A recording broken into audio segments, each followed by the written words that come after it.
दोनों हाथ यूं लगा के भी कर सकते हैं।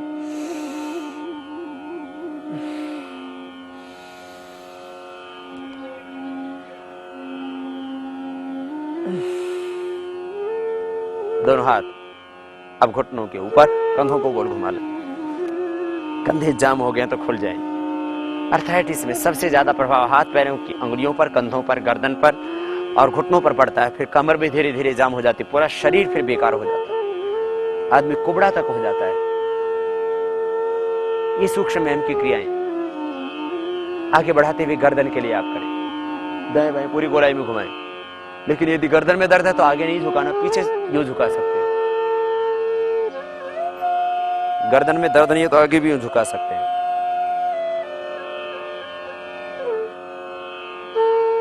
तो दाएं बाएं यूं घुमाना, आगे पीछे भी घुमाना गर्दन को। ये गर्दन के लिए खास एक्सरसाइज। और बाद में गोल घुमा देना है। अर्थराइटिस की प्रॉब्लम बड़ी उम्र में ज्यादा हो जाती है, और बड़ी उम्र में आप ज्यादा आसान नहीं कर सकते, लेकिन ये सूक्ष्म व्यायाम तो कर सकते हैं पूरा। जिनकी 50 वर्ष से अधिक आयु है, लगभग आजकल तो 35 साल से जोड़ों का दर्द मैंने देखा कि प्रारंभ हो चुका है, और 40-50 पहुंचते पहुंचते तो 50% से ज्यादा लोगों को अर्थराइटिस की प्रॉब्लम। और उसका एक ही उपाय, ये सूक्ष्म व्यायाम करें और साथ में थोड़े से आसन कर लें, थोड़ा अपनी दिनचर्या में परिवर्तन करें। रात को जल्दी सोएं, सुबह जल्दी उठें, योगाभ्यास प्रतिदिन करें, खुश रहें, चिंता ना करें, गुस्सा ना करें, नाराज ना हो, ज्यादा नहीं सोचें। बूढ़े व्यक्ति अपनी उपेक्षा महसूस करने लग जाते हैं परिवार में, बच्चों को, बेटियों को, बहुओं को अब मेरी जरूरत नहीं रही।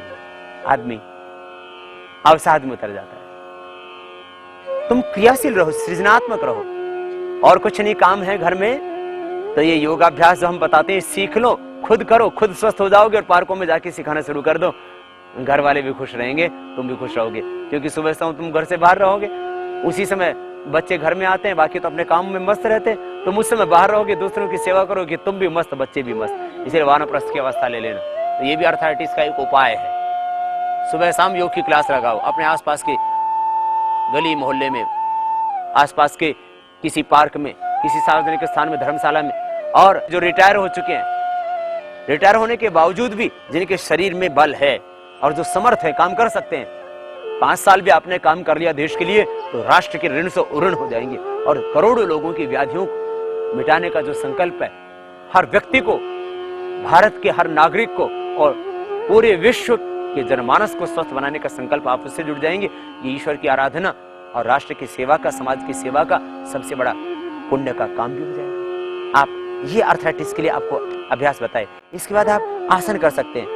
देखो, यदि घुटनों में अधिक दर्द है तो वज्रासन, पद्मासन आदि माना है, आप सुखासन में बैठ करके करना। घुटनों में अधिक दर्द है तो सुखासन में बैठ करके आप जो 7 अभ्यास है उनको कर सकते हैं। 7 आसन, 7 प्राणायाम और 7 सूक्ष्म व्यायाम। सूक्ष्म व्यायाम हमने बढ़ा दिया अर्थराइटिस के लिए।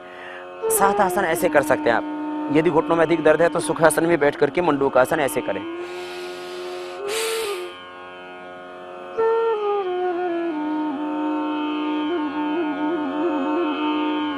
इससे पेट स्वस्थ होगा, और पेट के स्वस्थ होने से अर्थराइटिस में लाभ होगा। इससे डायबिटीज भी मिटती है, कॉन्स्टिपेशन आदि। पहला अभ्यास पर दूसरा अभ्यास।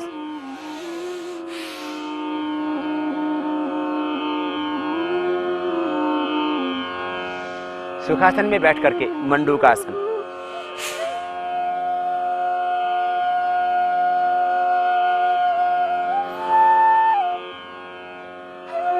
आप इसको, यदि घुटनों में ज्यादा दर्द नहीं, आपको जोड़ों में, हाथ के पैर के जोड़ों में ज्यादा दर्द है, तो आप वज्रासन में ऐसे भी बैठ के इसको कर सकते हैं।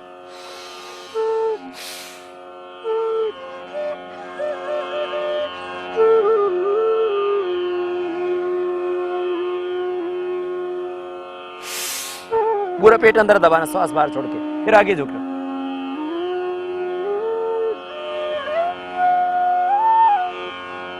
आप भी करते रहिए हमारे साथ, बैठे नहीं रहना। आप सुखासन में या वज्रासन में, जैसे आप बैठने में समर्थ हो वैसे बैठ के करें।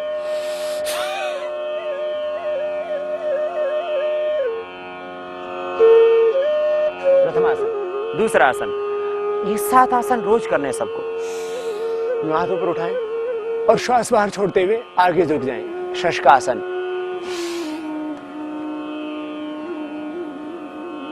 हथेलियों को नहीं, माथा जमीन पर, हाथ ऊपर उठाएं और साइड से हाथ नीचे ले आए। ये 2 आसन बैठ करके, और 2 आसन पेट के बल लेट करके, भुजंगासन, शलभासन।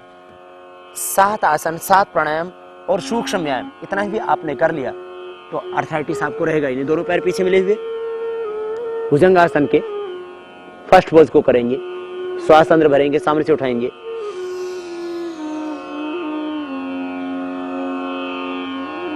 जितना आप अधिकतम उठा सकते हैं, दोनों पैर पीछे मिले हुए कोशिश करें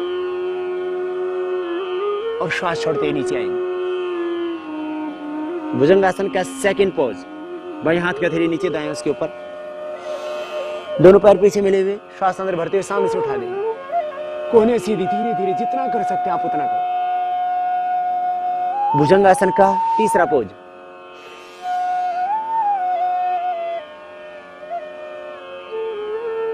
सामने से छाती को जितना उठा सकते उठा दें। भुजंगासन का चौथा पोज, दोनों पैर पीछे खोल लें आप और दाहिने कंधे से बाएं पैर की को देखें, त्रिरेख भुजंगासन। दूसरी ओर से करेंगे, दोनों पैर पीछे थोड़े खुले और श्वास छोड़ते हुए नीचे आ जाए। शलभासन में दोनों हाथ थाई के नीचे, थोड़ी जमीन पर, पीछे से एक एक पैर को उठाएंगे और नीचे ले आएंगे।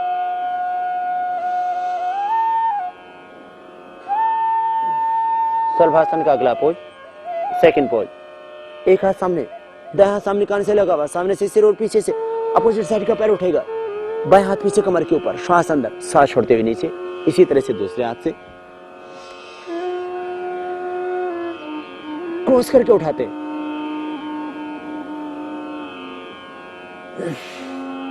फिर दोनों हाथ पीछे कमर के ऊपर, जितना आप कर सके उतना करें। नहीं हो पाता है तो कोई बात नहीं, दोनों तरफ से भी उठाएं। ये चौथा।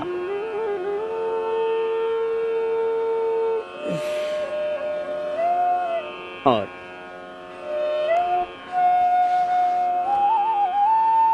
फिर 3 पोज सीधे लेट करके शवासन में। शवासन में सबसे पहला पोज, 7 आसनों का जो क्रम है उसमें उत्तान पादासन, दोनों पैर मिले हुए, घुटने सीधे, पंजे तने हुए, दोनों हाथ जंघों के पास जमीन पर। ये उत्तान पादासन, श्वास अंदर भर के पैरों को ऊपर उठा के रोके रखते हैं, धीरे धीरे नीचे। फिर पवन मुक्तासन, दाहिने पैर को मोड़ करके घुटने से श्वास बाहर छोड़ेंगे, दबाएंगे पैर को, घुटने को छाती से लगा देंगे। कमर में दर्द है तो सिर न उठाना, शेष व्यक्ति सिर उठा करके घुटना लगा देंगे, सिर उठा करके घुटने से नासिका को लगाना और कोशिश करना घुटना छाती से लगा दे। दूसरे पैर से इसी अभ्यास को।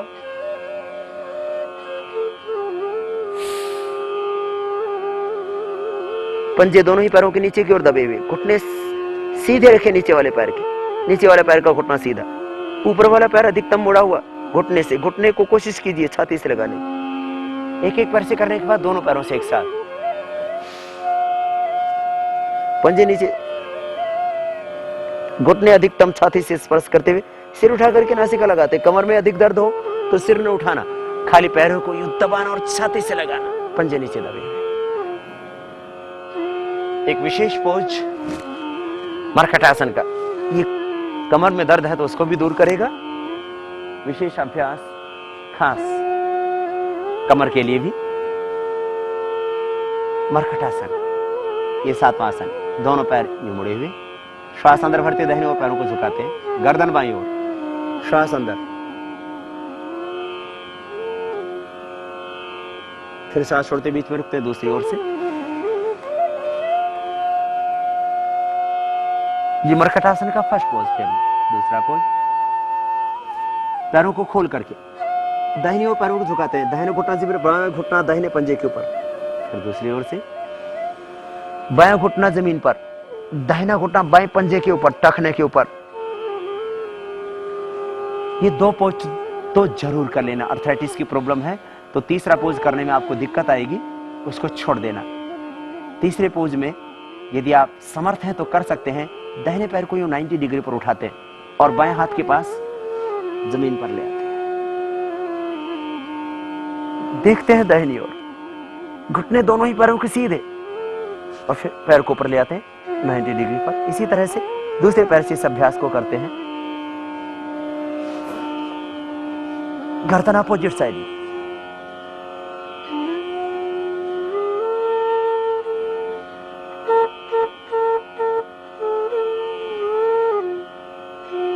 ये मरकट आसन के 3 अभ्यास और करके फिर थोड़ी देर शवासन करने के बाद बाएं करवट लेते हुए आराम से बैठ जाए। तो ये सूक्ष्म व्यायाम, ये 7 आसन जितना आप कर सकें उतना कर लेना। और उसके बाद में मुख्य अभ्यास प्राणायाम। प्राणायाम सबके लिए जरूरी और प्राणायाम ही से अर्थात मुख्य रूप से ठीक होता है। प्राणायाम मात्र एक शारीरिक व्यायाम नहीं, प्राणायाम समाधान है आपकी समस्त समस्याओं का। क्योंकि हमने देखा है और अनुभव किया, कैंसर यदि मिट सकता है प्राणायाम से तो आप उसको क्या कहेंगे? किसी व्यायाम से आज तक किसी का कैंसर नहीं मिटा, किसी अन्य व्यायाम से किसी के हार्ट के ब्लॉकेज नहीं निकले, किसी अन्य व्यायाम से किसी का आज तक थायराइड क्योर नहीं हुआ परमानेंट, किसी अन्य व्यायाम से किसी का आर फैक्टर जो पॉजिटिव था वो नेगेटिव नहीं हुआ, किसी अन्य व्यायाम से किसी का hepatitis A B C cirrhosis of liver की प्रॉब्लम अच्छी नहीं हुई। प्राणायाम के द्वारा ये सब कुछ हुआ। इसलिए प्राणायाम एक संपूर्ण चिकित्सा विज्ञान, एक कंप्लीट मेडिकल साइंस और प्राणायाम एक संपूर्ण जीवन शैली। तो आइए दोनों हाथ घुटनों के ऊपर वायु मुद्रा में बैठ करके प्राणायाम करेंगे।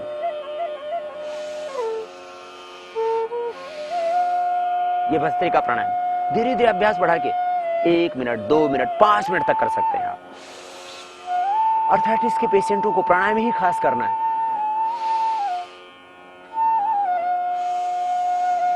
क्यों लंबा भरना और बाहर छोड़ना, ये 5 मिनट करना। वात रोगी तो है प्राणायाम और है। प्राणायाम से वात रोग 100% मिटेंगे। अर्थराइटिस है क्या? वात रोग, वात रोग प्राणायाम से 100% ठीक होंगे। 80 प्रकार के वात रोग प्राणायाम से ठीक होंगे। ये 5 मिनट कर लेना। फिर कपालभाति धीरे धीरे 5 मिनट से प्रारंभ करके 15-20 मिनट, और मैंने आपको कई बार ये भी बताया कि आधा घंटे भी आप प्राणायाम कर सकते हैं कपालभाति, और आधा घंटे अनुलोम विलोम कर सकते हैं। यदि आपको अर्थराइटिस बहुत ज्यादा है तो आर फैक्टर भी जो पॉजिटिव था वो नेगेटिव हो जाएगा, यूरिक एसिड एकदम नॉर्मल आ जाएगा, किडनी भी ठीक हो जाएगी। किसी भी कारण से आपको अर्थराइटिस से ठीक हो जाएगा। धीरे धीरे अर्थराइटिस के कारण से बहुतों को बुखार रहने लग जाता है, ज्वर हो जाता है, फीवर हो जाता है। किसी किसी को हार्ट के अंदर ब्लॉकेज आ जाते हैं, उनसे भी आप बच जाएंगे कपालभाति अनुलोम विलोम करके। रेमेटिक हार्ट डिजीज से आप बच जाएंगे और रेमेटिक फीवर से आप बच जाएंगे। अवसाद डिप्रेशन आ जाता है, इस सब से बच जाएंगे। प्राणायाम करना धीरे धीरे, कपालभाति, श्वासों को बाहर छोड़ना।